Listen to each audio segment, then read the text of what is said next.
हाँ जी, तो गाइज़ अस्सलाम वालेकुम। तो गाइज़ ये रही हमारी प्रॉब्लम नंबर 17। इसमें वो कहता है the energy absorbed by the box is shown in the graph. यानी जो बॉक्स आपको ऊपर नज़र आ रहा है, इसने जितनी एनर्जी कवर किया वो आपको ये ग्राफ शो करवा रहा है। वो आगे कहता है calculate and sketch the current flowing into the box, यानी हमने करंट मालूम करनी है। आल्सो कैलकुलेट द चार्ज, और हमने क्यू भी मालूम करना है।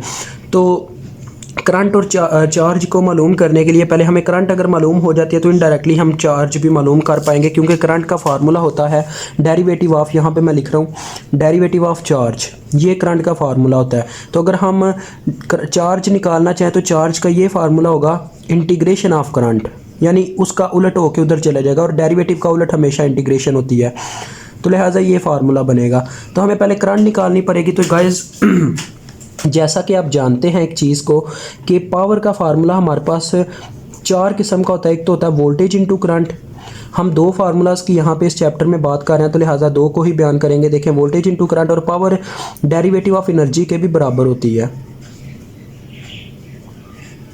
तो हम क्या करेंगे गाइस, देखें हम इस तरह से कुछ करेंगे कि हम करंट को फाइंड आउट करने के लिए यहाँ से ये देखें, ये दोनों आपस में भी तो इक्वल हो। अगर पावर का ये फार्मूला और ये भी फार्मूला, तो ये दोनों आपस में भी रिलेट करते हैं। इक्वेशन यही कहती है मैथमेटिक्स की। तो अगर हम यहाँ से करंट निकालना चाहें तो वोल्टेज उधर डिवाइड करवा देंगे, या अपने फार्मूला पहले ऊपर मेंशन करना है, derivative of D T into energy. ठीक हो गया, ये चीज़ आपने मेंशन करनी है। तो अब देखें हम करते क्या हैं जी, वोल्टेज उसने 10 दिया हुआ, ये याद रखिएगा। तो अब यहाँ पे आपने ना करंट के लिए वैसे ही एक करली ब्रैकेट शुरू कर लेनी है कि आपने 1 बाय 1 सब की वैल्यूज़ लिखनी है। तो ये हम कैसे करेंगे, डेरिवेटिव होता है, पहले डेरिवेटिव लेना, फिर उसको वोल्टेज पे डिवाइड करवाते जाना और वैल्यूज़ करंट की मेंशन करती जानी है। ठीक है, तो चलिए स्टार्ट करते हैं। तो आप डायरेक्ट इस तरह से लिख सकते हैं, टेंशन नहीं लेनी कि सर कह रहे हैं कि करंट को डायरेक्ट ही मालूम कर लें, इससे कोई नहीं फ़र्क पड़ता। आप अगर ऊपर फार्मूला मेंशन करके उसको फाइंड आउट करते हैं तो आपका आंसर दी बेस्ट है। अब देखें, यहाँ से हमारी स्लोप शुरू होती है डेरिवेटिव की। अभी हम इस हिस्से को फाइंड आउट करने लगे हैं, इतने हिस्से को। वी हमें मालूम है, हमने बस क्या करना है जी, जो इस हिस्से का आंसर आएगा उसको 10 पे डिवाइड करते करते करंट की वैल्यूज़ लिखते जाना है। ठीक हो गया। तो ये देखें, यहाँ से हम चलना स्टार्ट करते हैं। तो ज़ीरो ये स्लोप शुरू हुई है। तो इनिशियल पॉइंट पे देखें क्या वैल्यूज़ हैं। यहाँ पे ज़ीरो वैल्यू है एक्स की और ज़ीरो वैल्यू है वाई की। तो ये आ गया x1 y1। यहाँ पे क्या है जी, यहाँ पे हमारे पास डेरिवेटिव होता है चेंज। गाइस ये याद रखिएगा, डेरिवेटिव होता है चेंज। अगर किसी जगह पे एक लाइन स्ट्रेट जा रही है ना, तो उसको यही समझिएगा, वो हमारे पास उसका आंसर डेरिवेटिव में ज़ीरो आएगा, क्योंकि स्लोप चेंज होती है। क्योंकि देखें यहाँ पे क्या है जी, मुसलसल एनर्जी की वैल्यू चेंज होती जा रही है। हर पॉइंट पे आपको डिफरेंट वैल्यू मिलेगी, 4.3, 4.7, 4.8, 4.9 ऐसे चेंज होती जाएगी। तो फाइनल पॉइंट और इनिशियल पॉइंट से ही हम स्लोप को मालूम कर लेते होते हैं। तो यहाँ पे देखें, यहाँ पे x की वैल्यू 2 है और y की वैल्यू 5 है। तो ये आ गया x2 y2। तो स्लोप का फार्मूला मैं एक दफ़ा हर क्वेश्चन में मेंशन करता हूँ। तो ये स्लोप का फार्मूला अपने जहन में बिठा लो। यहाँ पे बहुत स्लोप्स आएंगी हमारे पास नेक्स्ट चैप्टर्स में भी। तो स्लोप का फार्मूला होता है y2 minus y1 divided by x2 minus x1। इसको आप अच्छी तरह से ना अपने जहन में बिठा लो। तो देखें, अब y2 माइनस y1 करें तो y2 माइनस y1 यानी 5 माइनस 0 5 ही आ गया, divided by x2 minus x1 जो कि 2 माइनस 0 बनता है, तो 5/2 आ रहा है। तो देखें गाइस, 5/2 आया तो वो बनता है 2.5। आपको पता है, क्योंकि 5/2 यानी 5 का आध कितना होता है, 2.5 होता है। तो ये आ गया, ये आ रहा है 5/2। इसको आप कैलकुलेटर करेंगे तो ये 2.5 देगा। आगे हमने लिखना है करंट के लिए, तो वोल्टेज से डिवाइड करना है। तो वोल्टेज कितने हैं, 10 से डिवाइड करेंगे, इशारिया एक कदम और पीछे हो जाएगा। तो लिहाजा हमारी करंट आ जाएगी 0.25 एम्पेयर। स्लोप अगर आप फाइंड आउट करना जान चुके हैं तो आप इजीली इसे कर सकते हैं। मैंने ये फार्मूला अप्लाई कर दिया, डेरिवेटिव मुझे मिला कितना 2.5, और उसको मैंने फिर वोल्टेज से डिवाइड करवा के डायरेक्ट करंट मालूम कर लिया। इसका टाइम वैसे ही मेंशन करना है जो वहाँ पे दिया गया, 0 से लेकर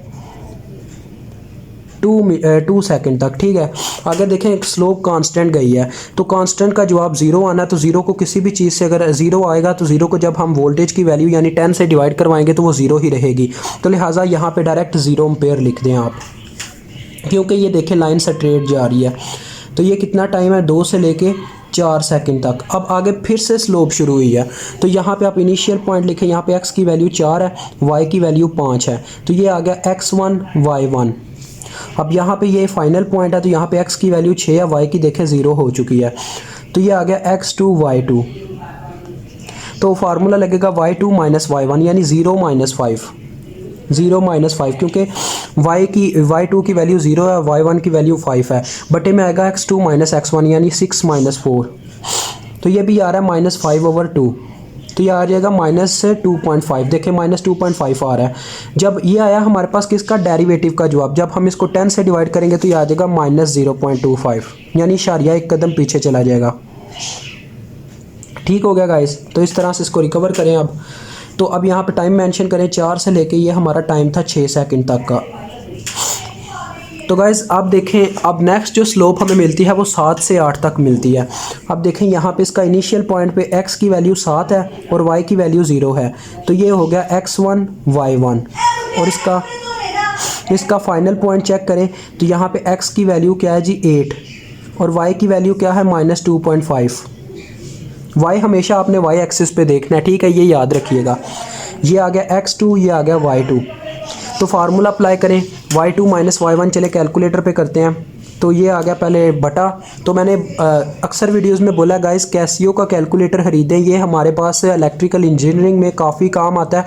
वो सिंपल हमारे पास जो होता है कैलकुलेटर ब्लैक कलर का, तो वो इतना अच्छा नहीं होता, जिसमें ज़्यादा फंक्शन होता है। एक दफ़ा उसे खरीद लें या किसी कज़न से ले लें, पेपर में काफ़ी काम आता है। देखें y2 माइनस y1, जो कि y1 की वैल्यू 0 है, तो ये आ गया y2 माइनस y1। ठीक है, ये देखें -2.5 माइनस 0। अब बटे में चलते हैं तो x2 माइनस x1, जो कि है x2 है 8 और x1 है 7, तो 8 माइनस 7। तो गाइज़ ये आई है डेरिवेटिव की वैल्यू, देखें -5/2। तो ये भी कितनी बनती है, देखें अगर ये -2.5 आती है, जब इसको 10 से डिवाइड करेंगे फॉर करंट तो ये आ जाएगी -0.25। तो लिहाजा हमारे पास यहाँ पे भी करंट की वैल्यू -0.25 एम्पेयर आ गई। तो ये कितने टाइम में आई है, ये आई है 7 से लेके 8 सेकंड तक। अब आगे देखिए फिर से स्लोप कांस्टेंट चली है, कितने सेकंड तक, 10 सेकंड तक, यानी 8 से लेके 10 सेकंड तक हमारी स्लोप कांस्टेंट है, जिसका आंसर 0 आएगा डेरिवेटिव की वजह से। तो लिहाजा उसको v से डिवाइड करने का कोई फ़ायदा नहीं है, डायरेक्ट आप करंट पुट कर दें 0 एम्पेयर। आगे हमारे पास एक लास्ट स्टेप रह गया जिसमें लास्ट स्लोप बनती है यहाँ से। तो यहाँ पे देखें तो x की वैल्यू कितनी है गाइस, 10। ये 10 पे थोड़ी छोटी शेप बनी है, 10 पे हमारी स्लोप है। तो देखें 10 आ गई x1 की वैल्यू, और y2 की वैल्यू देखी जाए तो वो है -2.5। तो ये आ गया x1 y1। अब ऊपर देखते हैं, यहाँ पे ये हमारा फाइनल पॉइंट है 12 पे। तो x की वैल्यू 12 हो चुकी है, y की वैल्यू 0 हो चुकी है, क्योंकि y एक्सिस पे हम एक्सिस पे आ गए, रीजन पे आ गए हैं। तो ये है x2, ये है y2। तो फार्मूला लगेगा y2 माइनस y1। तो फार्मूले के मुताबिक देखें 0 माइनस इंटू -2.5, ये देखें 0 माइनस इंटू -2.5, ये आ गया y2 minus y1 divided by x2 minus x1। x2 है 12 और x1 है 10, तो 12 माइनस 10, तो ये आ रहा है 2.5 डिवाइडेड बाई 2, तो ये बनेगा 1.25। जितना मेरा कह लें इल्म कहता है कि ये इतना ही बनेगा, 2.5 डिवाइडेड बाई 2। तो जी गाइस 1.25 आ रहा है। तो 1.25 को हमें मज़ीद 10 से डिवाइड करवाना है ताकि हम करंट मालूम कर सकें, वोल्टेज की वैल्यू जो कि 10 है। तो ये एक इशारिया और पीछे चला जाएगा, तो ये आ जाएगी 0.125। ये देखें, ये वैसे स्लोप का ये आंसर आया।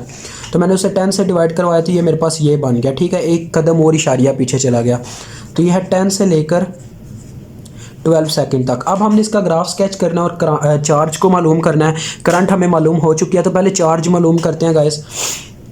जैसे कि मैंने आपको चार्ज का फार्मूला बताया था, इंटीग्रेशन ऑफ करंट थी, तो टाइम की लिमिट्स थी साथ में। तो यहाँ पे हम पहले लिखते हैं। तो देखें गाइस, ये एक कांस्टेंट है, तो कांस्टेंट का हमेशा जो ये देखें, ये फार्मूला एक दफ़ा देख लें आप, formula IT into dt। Constant हमेशा इंटीग्रेशन और डेरिवेशन में पीछे चला जाता है। तो ये है एक कांस्टेंट, तो ये पीछे चला गया 0.25।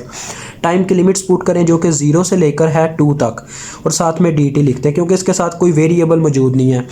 अगर डेरिवेशन इसकी ले रहे होते तो ये डायरेक्ट 0 हो जाना था, लेकिन ये इंटीग्रेशन क्या करेगी, इसका एक वेरिएबल निकालेगी। देखिएगा आगे 0 एम्पेयर वाले सारे आपने छोड़ देने, आप माइनस वाले पे चले, -0.25 पीछे आ गया और अंदर आ गया डेरिवेटिव किसका जी, 4 से लेके 6 सेकंड तक की लिमिट आ गई और डेरिवेटिव dt का आ गया। उसके बाद फिर से -0.25 और लिमिट की बात करें तो 7 से 8 सेकंड में, और साथ में dt आ गया। और लास्ट में हमारी एक वैल्यू है +0.125, और साथ में यहाँ पे मैं इंटीग्रेशन की लिमिट्स लिख रहा हूँ। ठीक है, वो थी 10 से 12 सेकंड से dt।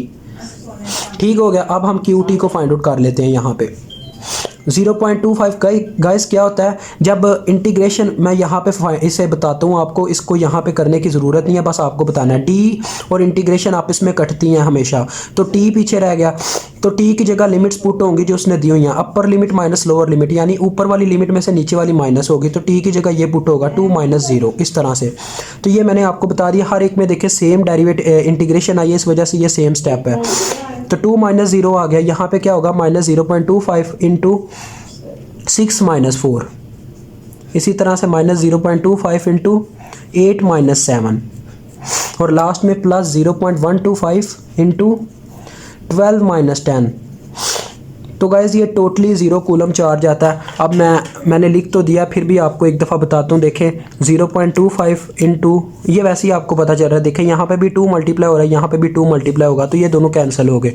और इन दोनों की बात करूँ तो -0.25 इंटू 1 है, तो ये यही आ गई वैल्यू, प्लस 0.125 इंटू 2 बनेगा, देखें 12 - 10, 12 - 10 2 आएगा, तो ये देखें 0 कूलम। तो इस तरह से गाइज़ ये क्वेश्चन होता है हल। इंशाल्लाह मिलेंगे next video. Sorry guys, previous अभी हमारी ये जो हमने क्वेश्चन किया थोड़ा सा उसका पार्ट रह गया, तो ये मैं अभी शामिल कर रहा हूँ इसी वीडियो में, जो हमने बनाई थी, मतलब पहले उसी वीडियो में हम शामिल करेंगे उसका पार्ट। तो देखें गाइज़ क्या चक्कर है उसका चक्कर कुछ इस तरह से था गाइज़।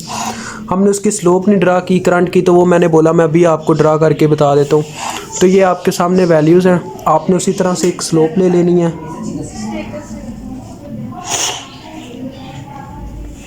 और एक टाइम की वही वैल्यूज़ रख लेनी है जो आपके पास गिवन थी पहले ही प्रीवियस स्लोप में, जो उसने खुद दी थी आपको सॉल्व करने के लिए। तो ये देखें गाइज़, ये आ गई हमारे पास एक पूरी स्लोप। अब यहाँ पे टाइम था हमारे पास किस में था, सेकंड में, और 12 सेकंड तक का था। तो 1 2 3 4 इसी तरह से सो ऑन आपने 12 तक टाइम मेंशन करना है। और यहाँ पे आपने करंट को मेंशन करना है, क्योंकि हम करंट के लिए ग्राफ स्केच करने वाले थे, तो वो ग्राफ था एम्पेयर यूनिट के लिए, क्योंकि हमारी करंट एम्पेयर में है। ठीक हो गया गाइस। अब आपने करंट की मैक्सिमम जो पॉजिटिव वैल्यू आई है वो मेंशन करनी है, जो कि 0.25 है। ठीक है, तो वो मैं यहाँ पे मेंशन करता हूँ 0.25। उसके बाद उससे नीचे वाली जो कि हमारे पास 0.125 है, ये इससे कोई मैटर नहीं है कि वो कहाँ पे है, वो बाद में स्केच करने वाली बात है। तो ये आ गया 0.125। आगे माइनस में आपने माइनस में देखना है, तो वो है -0.25। तो देखें यहाँ पे हम इसको मेंशन करते हैं -0.25 को। ठीक हो गया, तो ये मेंशन हो गई। अब आपने टाइम के लिहाज से इसको स्केच कर देना है। तो देखें पहले 0 से लेके 2 सेकंड तक हमारी वैल्यू रही 0.25। तो ये हमने यहाँ से चलना स्टार्ट किया और ये स्केच कर दी। ठीक हो गया। ये डिजिटल डिज़ाइन होता है। डिजिटल डिज़ाइन कभी भी स्लोप की फॉर्म में नहीं होता, उसको हमेशा सीधी स्लोप में रखा जाता है। तो ये आपके सामने टाइम भी शो हो रहा है और ये वैल्यूज़ भी देखें। 2 से 4 तक हमारी वैल्यू 0 रही, उसके बाद 4 से 6 में हमारी वैल्यू माइनस में गई, तो लिहाजा हमने यहाँ से चलना स्टार्ट किया और ये 6 तक हमने डिजिटल डिज़ाइन बना दिया। ठीक है, आगे बात करेंगे। आप जब स्केल से करेंगे, स्केल से अच्छा डिज़ाइन बनेगा। आगे 7 से 8 के दरमियान भी हमारे पास 0.25 तक काम गया माइनस में, और आगे 8 से 10 तक हमारे पास क्या बना जी, 0 एम्पेयर रही। तो उसके बाद 10 से 12 तक हमारी गई जी 0.125 पे। तो ये देखें इस तरह से स्केच हो गई।